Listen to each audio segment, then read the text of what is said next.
ចំណុចដែលទាបជាងគេបំផុតនៅក្នុងផែនដីគឺអន្លង់ម៉ារីណាដែលស្ថិតនៅក្នុងមហាសមុទ្រប៉ាស៊ីហ្វិកខាងលិចដែលលាតសន្ធឹងពីភាគអាគ្នេយ៍កោះកាមទៅភាគពាយព្យនៃកោះម៉ារីណាចំណុចមានជម្រៅប្រមាណ 11034 ម៉ែត្រ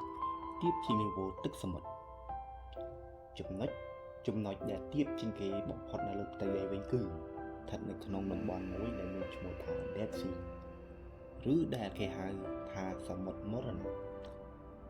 ដែលស្ថិតនៅចន្លោះរវាងប្រទេសអ៊ីស្រាអែលនិងសាដានីតំបន់នេះមានជម្រៅប្រមាណ 399 ម៉ែត្រទាបជាងនីវ៉ូទឹកសមុទ្រសូមបញ្ជាក់ថាដោយសារតំបន់នេះជាតំបន់ទឹក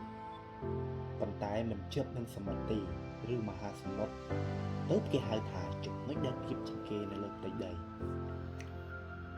ចំណែកចំណុចដែលខ្ពស់ជាងគេនៅលើភពផែនដីគឺកំពូលភ្នំអេវរ៉េសដែលស្ថិតនៅក្នុងជួរភ្នំហេម៉ាឡាយ